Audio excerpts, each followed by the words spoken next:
Black history is American history, and February provides an opportunity to examine and reflect on Black American cowboys' role in shaping the United States. This episode will explore the Black cowboys in the American West. We will examine their roles as ranch hands before and after the Civil War. Like all ranch hands and riders, African American cowboys lived hard, dangerous lives. But Black drovers were expected to do the roughest, most dangerous work, and to do it without complaint. They faced discrimination out west, albeit less than in the South, which many had left in search of autonomy and freedom. As cowboys, they could escape the atrocious violence visited on African Americans in many southern communities and northern cities.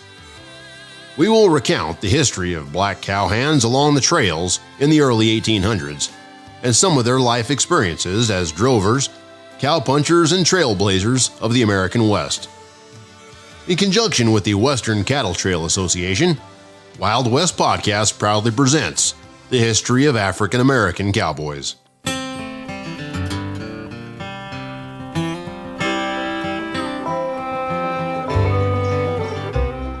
When we portray a cowboy from the late 1800s, most of us probably consider a young man, Caucasian, tough, hardworking, ready for some amusement when the drive stops near a town. That description is accurate to a point, but we also need to consider that Black cowboys likely constituted about a quarter of the working cowboys in the 19th century. Historians tell us that of an estimated 35,000 cowboys on the Western American frontier during the second half of the 19th century, probably several thousand were Black. In fact, the term cowboy has its own rousing origins. Initially, white cowboys were called cowhands, and African Americans were contemptuously referred to as cowboys. African American men being called boy, regardless of their age, stems from slavery in the plantation era in the South. The earliest evidence of African Americans as cattle herders, cowboys, in North America can be traced back to colonial South Carolina, where stock grazers from Senegal and West Africa were brought explicitly to that colony because of their unique skills. They were brought to Spanish American colonies from Mexico to Argentina for similar reasons. Over the decades, the cattle industry and enslaved Africans who worked as cowhands relocated across the South and reached Texas by the 1850s. Texas, with 1/3 of the state's population comprising enslaved workers, African Americans were the majority of cowboys in Texas in the early 1850s. Enslaved cowboys were tasked with catching and tending wild cattle in the Gulf Coast brush country. Working with vaqueros who migrated north from Mexico, these herders often drove long trains of steers led by oxen and trailed by baying dogs.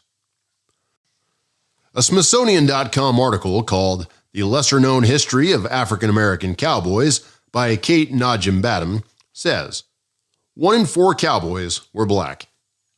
When Americans began to settle in Texas, which was owned by Mexico in the early 1800s, many brought slaves with them. Najim-Badham says, by 1825, slaves accounted for 25% of the Texas settler population. During the Civil War, when white Texan landowners joined up to fight, slaves were left to care for their land and cattle. After the Civil War, Blacks in Texas were freed, but not well off. Most of them were illiterate, unskilled farmhands. Some were skilled artisans, others capable cowboys.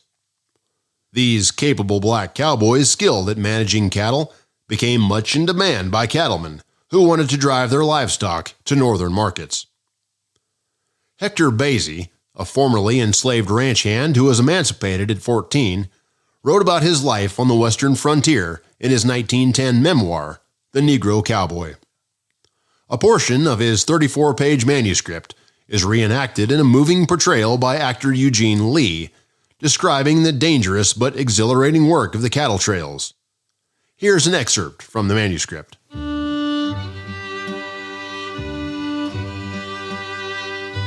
After I was released from slavery, I went to Harris County. There, I commenced the cowboy life in earnest. In babyhood days, the call of the winds and the wild-eyed cattle appeared to me. I seemed to understand them as no one else. Even though they looked wild to others, they looked docile and tame to me. They were my silent friends, and I loved to be with them. That made me take up the life I've led probably more than anything else. I loved to drive cattle on the open plains and to ride the worst bucking bronc that could be found. In the early days, Houston was quite a cattle market. Oftentimes, I drove cattle to this market. In those days, a cowboy did not have a dozen different mounts, but lucky if he had 2 horses and a pack mule. In that time, horses were hard to get that one could handle to do the business. The cowboy who had more to eat than hardtack and bacon was fortunate. We usually camped just where sunset found us and cooked our meat over a fire on a forked stick. And sometimes we had to eat it raw when we were short-handed or had signs of thieves or Indians. Both infested that part of Texas at that time, and either was mean enough to do anything. According to the book The Negro Cowboys by Philip Durham and Everett L. Jones, more than 5,000 Negro cowboys joined the roundups and served on the ranch crews in the cattleman years of the West. Attracted by the open range, the chance for regular wages, and the opportunity to start new lives, they made significant contributions to the transformation of the West. The everyday life of all cowboys on the job was usually harsh, regardless of a cowboy's racial or ethnic background. Black cowboys were typically assigned horses with wild behaviors. They had to train them to be ridden. Typically, African American cowboys had more than one duty. For example, a black cowboy who was a trail cook would be expected to be cook, hunt deer and wild turkey, and perform on the trail by singing or playing a musical instrument. Some black cowboys also fulfilled the function of nurses, bodyguards, and money transporters for white cattlemen. Although those freed slaves faced discrimination in many towns, they were well respected by the crew members they worked with on the trail. The West was a vast open space and a dangerous place to be. Cowboys had to depend on one another. They couldn't stop in the middle of some crisis like a stampede or an attack by rustlers and sort out who's black and who's white. Black people operated on a level of equality with the white cowboys. Individually, several black cowboys deserve to have their stories told. One is Nat Love, who first comes to mind among the many African American cowboys who stand out among the many others. Even though most historians declare the story of Nat Love as mostly fantasized, he is worth telling, for he became one of the most noted black cowboys who helped shape the West during his career. The following narrative is based on a book by Nat Love entitled The Life and Adventures of Nat Love, better known in the cattle country as Deadwood Dick. Nat was born into slavery in 1854 on Robert Love's plantation in Davidson County, Tennessee. Nat Love's father, Samson Love, and his mother, whose name has been lost over the years, were slaves held by Robert Love of Davidson County, Tennessee. Like most slaves, they assumed the last name of their master. Raised in a log cabin, Nat's father had become a slave foreman on the plantation, and his mother toiled in the kitchen of the big house. Nat was looked after primarily by an older sister when he was young, but she, like her mother, had tasks in the kitchen, so Nat effectively looked after himself. While most enslaved people were illiterate, Nate received no conventional education, but with the help from his father, he learned to read and write. Nate writes in his autobiography about his early life on Robert Love's plantation.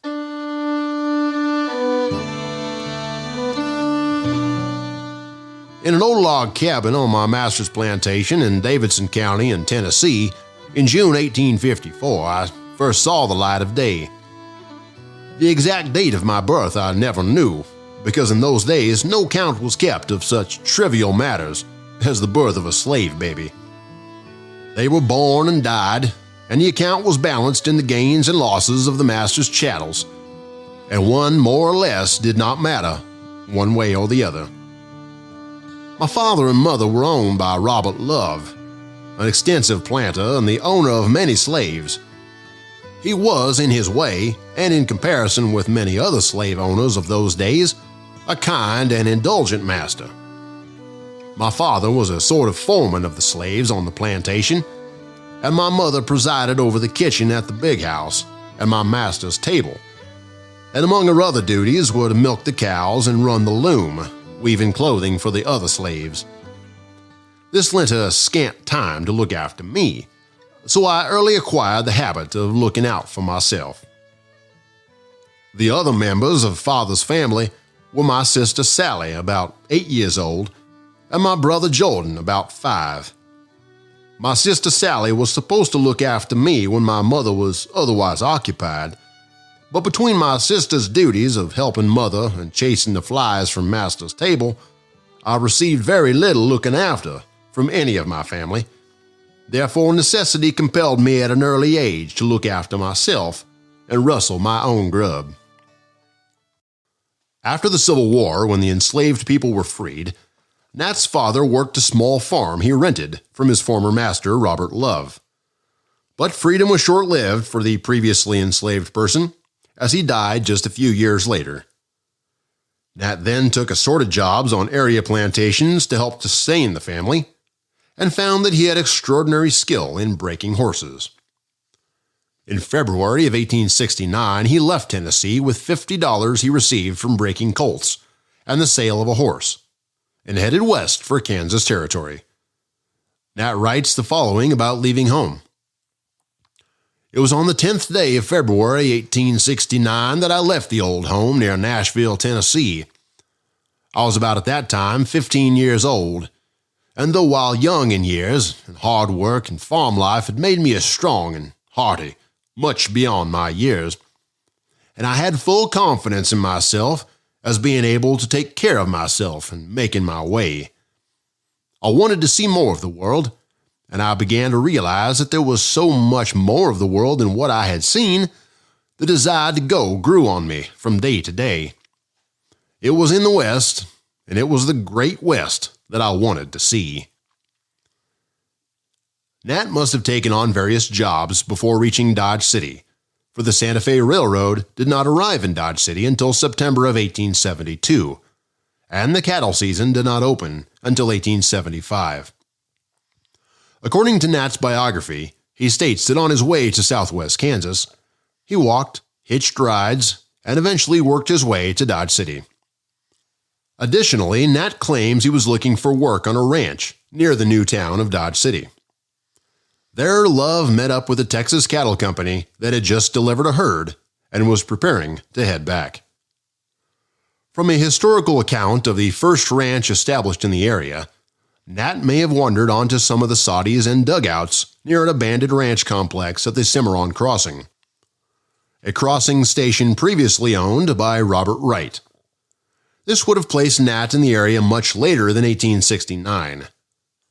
According to historical journals, the only cattle establishment in the area of Dodge City was located about 12 miles west of Fort Dodge. The story of the first cattle drive and ranch established is told by Doc Barton during the summer of 1872 from an interview by Tom Stouth of Dodge City, Kansas.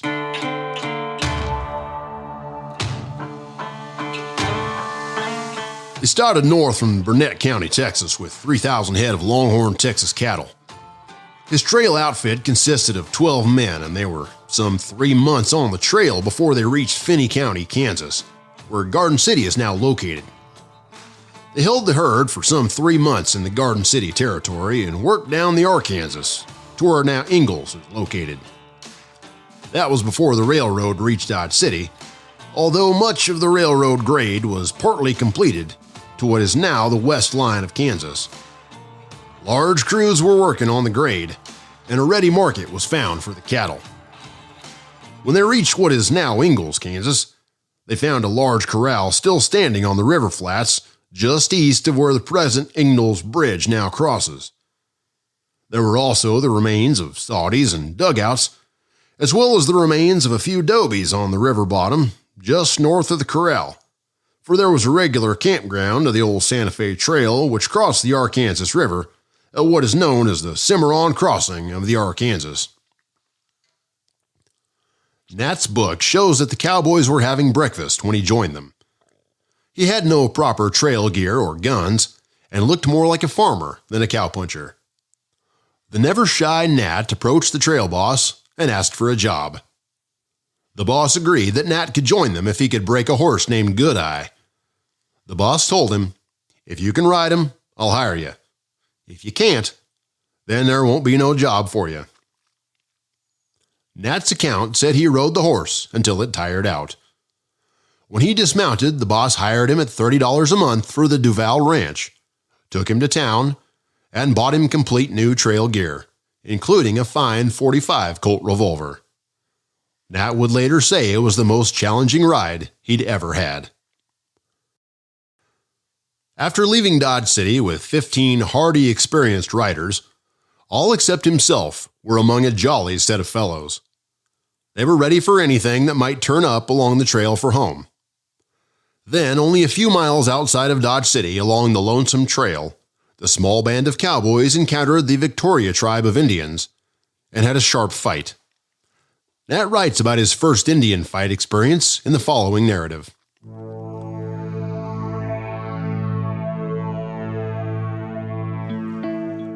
These Indians were nearly always harassing travelers and traders and the stockmen of that part of the country, and were very troublesome. In this band, we encountered about 100 painted bucks, all well mounted. When we saw the Indians, they were coming after us, yelling like demons. As we were not expecting Indians at this particular time, we were taken somewhat by surprise. We only had 15 men in our outfit, but nothing daunted us.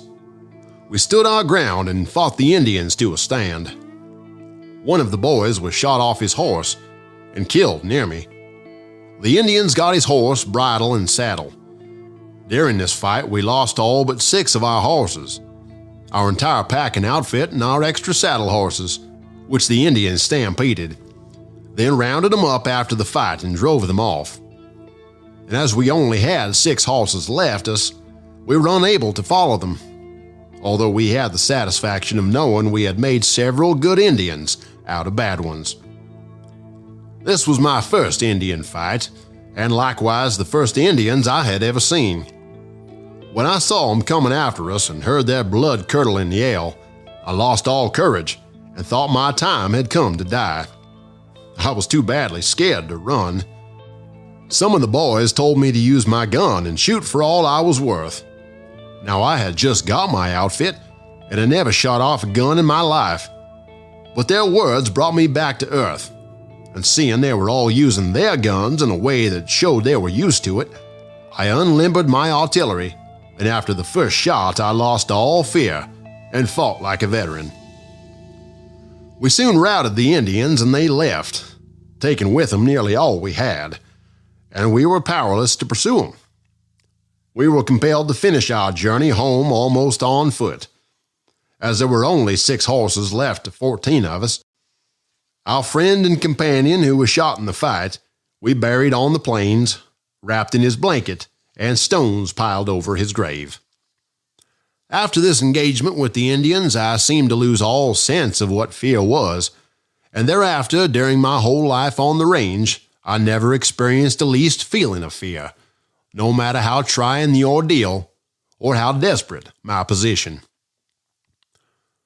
The 16 or 17-year-old must have quickly adjusted to the life of a cowboy, demonstrating exceptional skills as a ranch hand, and practiced so often with a .45 revolver that his shooting skills also became notable. After 3 years with the Duval outfit, Love pushed on to Arizona when he began working in 1872 for the Gallinger Ranch on the Gila River.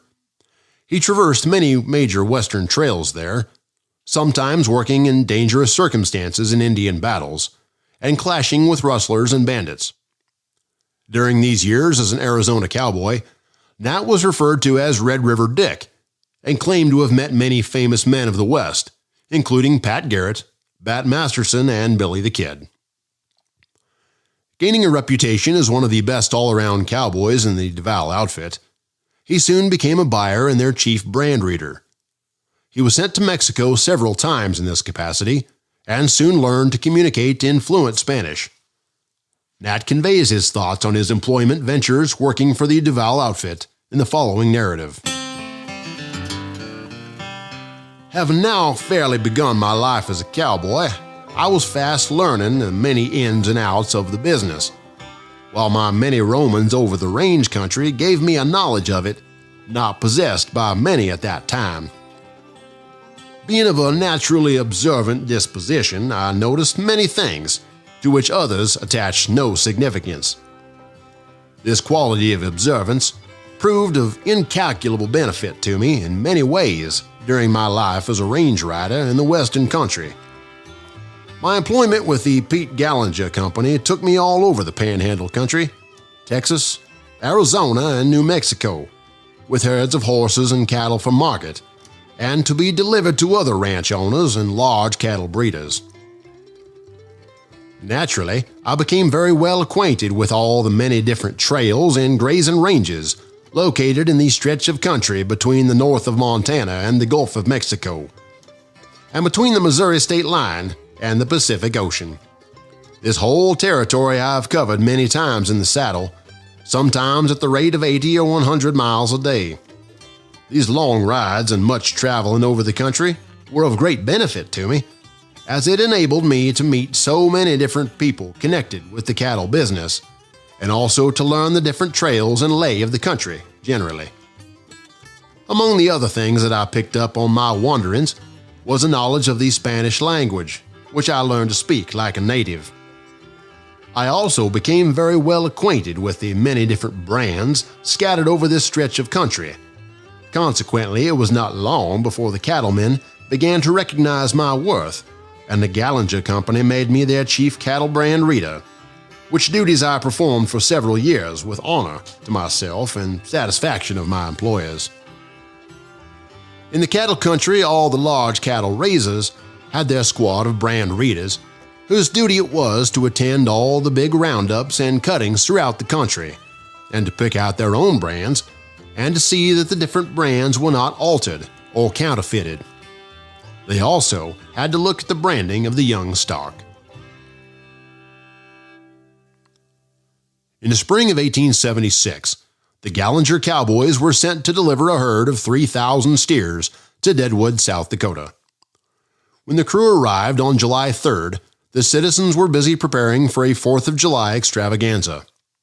One of the many organized events during the celebration included a cowboy competition with a $200 cash prize to the winner. During the tournament, Nate soothed, saddled, and mounted a wild horse in a record 9 minutes, compared to 12 minutes for the next contender. He also won the sharpshooting contest. He competed with other competitors in roping, bridling, saddling, and shooting. Winning every contest, Nat walked away with a $200 prize and the nickname of Deadwood Dick. Love retired in 1890. In 1907, Nat Love published his autobiography, The Life and Adventures of Nat Love, better known in cattle country as Deadwood Dick. A tale that tended to take on the epic proportions more noted in the many dime novels of the time. Though he boasts in the book that everything happened, there is little external verification, such as those famous Western men that Love allegedly met.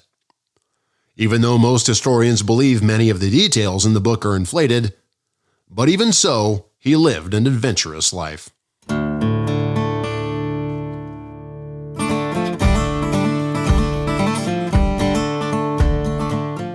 Brad, it's important to note that in Nat Love's story, he states he left home in 1869 and arrived at Dodge City shortly after. As most historians would have read Love's book, come to the conclusion some of the text within the book is exaggerated. So today, I would like to excerpt some history about Dodge City between the years of 1870 and 1872. Brad, what was in the area between 1870 and 1872 according to your knowledge of Dodge City? Well, Mike, there was already actually quite a lot going on in the area. Certainly Fort Dodge was the major military post in the area. So you had the soldiers who were stationed there, traversing the plains. The fort itself had already become a major hub for the buffalo trade. So you had plenty of buffalo hunters coming in and out, and we've got stories of their scuffles with the soldiers, and the buffalo industry was exploding already by this point. The Santa Fe Trail was still very active as the railroad had yet to be laid, so there were various camps along the area, certain as you got out to the Cimarron Crossing area. So the area between Fort and the Cimarron Crossing was quite a hub of activity, just as soldiers, scouts were traversing the area. And then also you had the railroad was already planning its route through the area. You had railroad scouts, also their military companions on their way out through there, scouting the route for the coming railroad. And by 1871, Henry Sittler became one of the first permanent settlers in the area, very specifically what is now Dodge City, with his small ranch, cattle operation, and everything that went on there. So it was very much a hub of activity, even prior to the actual establishment of Dodge City proper.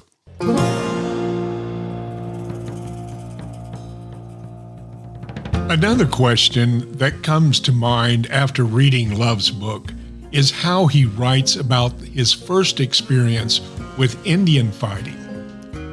Returning to Texas, they would have crossed over the south side of the Arkansas River. Brad, in early 1800s, what existed on the south side of the river, and would the Native American Indians have been hostile to travelers in the area? Well, by and large, what existed on the south side of the river was exactly the same thing that existed on the north side. A lot of great buffalo country. The buffalo industry itself was active on both sides. Politically speaking, however, the river was the boundary line for the Medicine Lodge Peace Treaty, in that white hunters were legally not allowed to hunt south of the river. So south was, strictly speaking, Indian country and Indian country only. It wasn't until the early 1870s really where it became blatant that white hunters were heading south of the river, because that's where the big herds were. As a result of the Medicine Lodge Peace Treaty, the hunters north of the river had pretty much wiped out most of the buffalo herd. So south of the river in Indian country, that's where the buffalo were, meaning that's where the money was. So they started heading south of there too. But dominantly south of the river was Indian country, buffalo country that white hunters were not allowed in.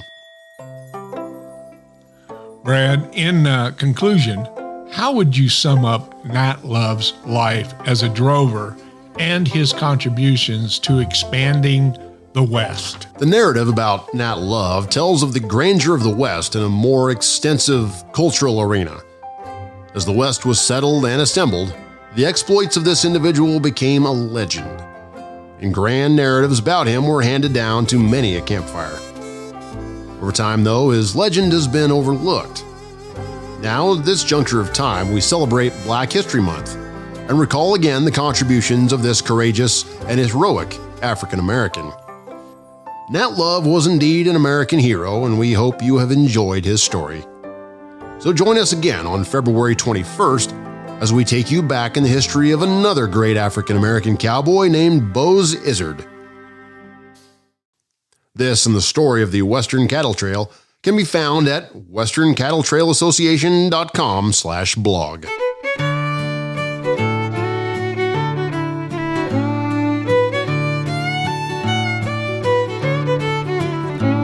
I ride an old pain, I lead an old hand.